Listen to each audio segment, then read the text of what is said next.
Hi, welcome to Books Don't Review Themselves. I'm Kim. As you may notice, if you watch this on YouTube, Jess is not with me today. Due to her work and life commitments, she is unable to record as many videos as we have been doing. So she's going to do some roundups with me, and we'll have those, depending on how much information we have, maybe 2 times a month. Or if we have a lot to talk about, we can possibly split them up to 4 times a month. So look for those on Fridays, but I wanted to keep giving you single book reviews on Mondays. Today's book that I'm going to be reviewing is Journal to Death by Heather Redmond. It is the first book in the Journaling Mysteries series. I will read the synopsis from Amazon and then give you my thoughts and opinions on it. Divorced single mom Mandy Meadows scrapes by working as a barista and receiving payments from her cousin Ryan, who rents her basement apartment. At night, she and her teenage daughter Vellum run a successful home business creating journaling content on their popular social media channels. But Mandy's carefully organized world is about to come crashing down.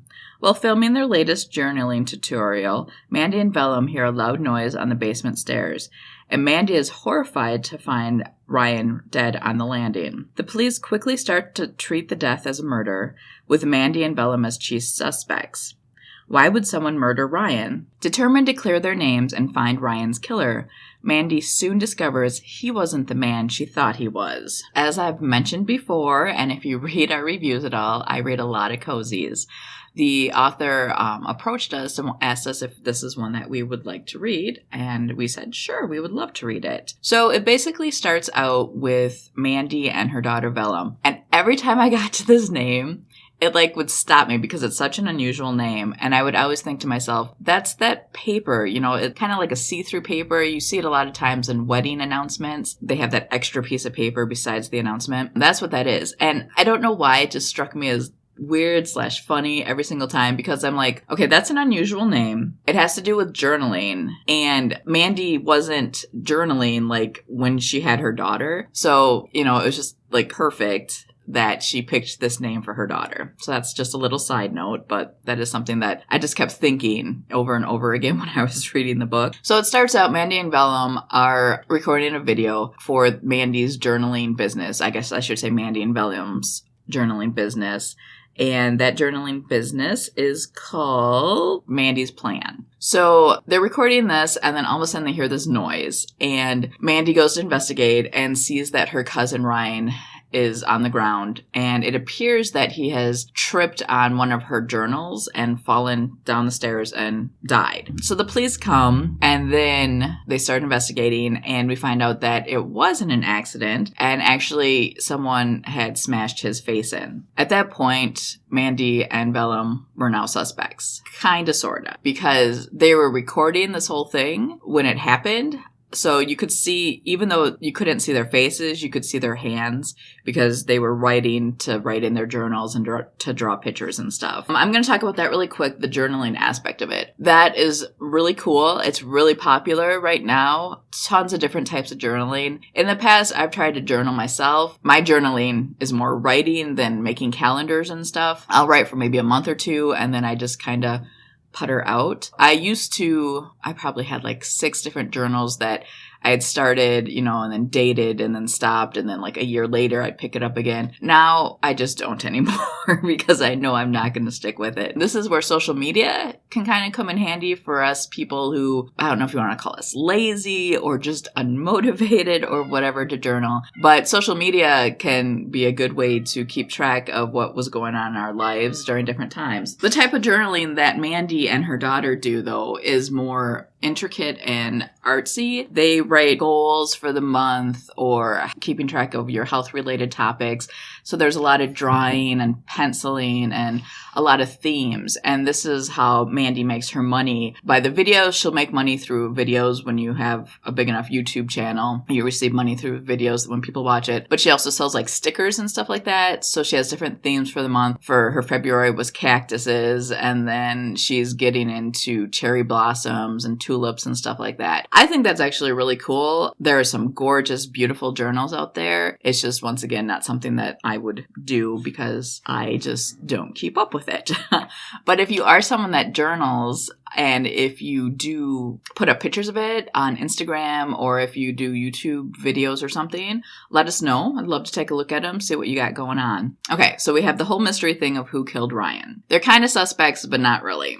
Then we start getting some weird things going on, because of course you have to have weird things going on. Ryan had 2 friends, Dylan and Alexis, and they would come over all the time. I guess I should say right now, my reviews are probably going to be a little bit more spoilery throughout the review than Jess and I did together. I'm not going to tell you who the killer was or anything, but I will let little details go. So if you enjoy cozy mysteries, I would say I gave it a 4 out of 5. So if it's something you want to read and be completely surprised, you might want to just go read it and then come back. Otherwise, if you like listening to kind of what happened, then please continue with me. This Dylan and Alexis would come over to the house a lot, and we find out as time progresses, they came back and they told Mandy that they were helping Ryan build a coin collection and they would like to get their coins back. And Mandy's like, no, this is weird. And it's, even though you may have been helping with him, this is in my house. It was his property. His property is going to be going to his cousin, so I can't just give this over to you. Well, I come back again. And at this point, finding out that your cousin was actually murdered in your basement, I would have been like tearing up the basement looking for coins. She kind of gives it, a glance through and kind of checks the corners of the room, where the carpet might be up a little bit, and stuff like that, but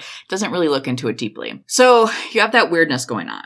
And then her daughter Vellum is downstairs doing laundry and she's screaming all of a sudden. We find out that she thinks she saw a ghost, her cousin's ghost. When she was doing laundry, she saw a reflection in the washer dryer. So once again, if you believe in ghosts, cool. But having had a murder mystery and then the coins and then something else weird happening, once again, I would have been searching my basement for the coins. Okay, now if that isn't enough, then we continue on with the story some more, with this part of the story. She's down in the basement again, Mandy is, and there's like a little cupboard down in her basement that she had never noticed before is open. And inside of it is a bloody hammer. Okay.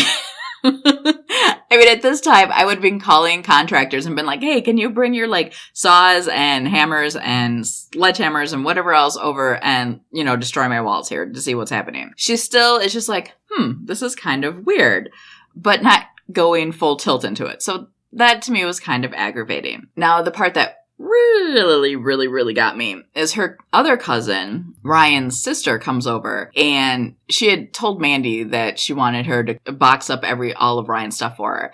And Mandy is too nice. She's grumbling about it, but she still does it. I would have been like, if you want it, you can come over and do it. Mandy is a super busy woman between working her journaling business. She also works at the UW hospital in Seattle as a barista. Later on, it comes back to her cousin's I don't remember why she comes back, but they do search the room more again, and they find 2 rolls of coins or something. Okay, now this is the weird part, and I can't really say more because it will give it away. But they don't look inside of them at all. So when you find out the reason why Ryan was killed, obviously it's something to do with the coins. Heather Redmond never goes into that detail with the cousin having the coins. So this person has these coins, which obviously has something valuable going on with them, and there's no resolve with that. That was a little bit odd. I did see some other kind of things that didn't mesh in the story.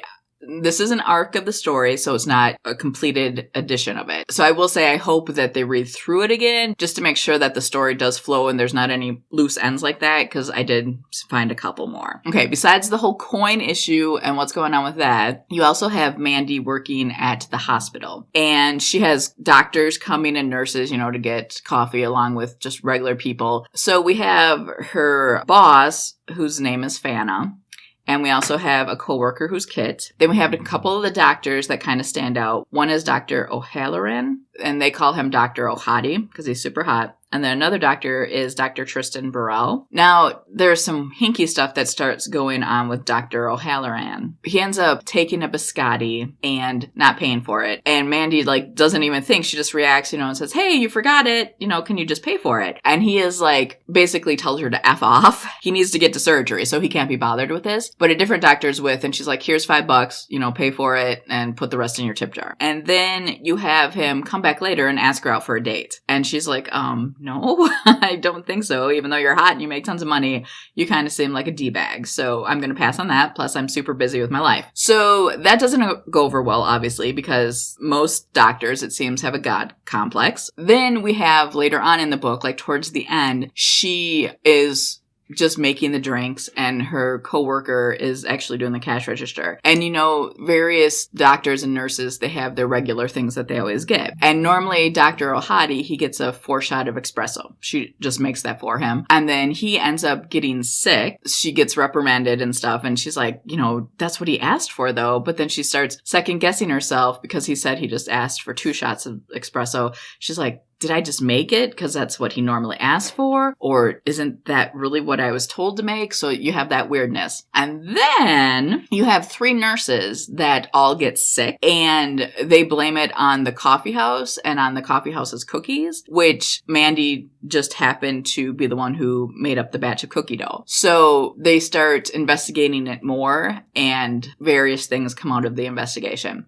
So you have that little second mystery besides the main one. And I will say I was so frustrated with Mandy's reactions to this whole thing. I know she needs this job, but to be continually treated like trash at it, and she wasn't even like trying to find another job, it really frustrated me.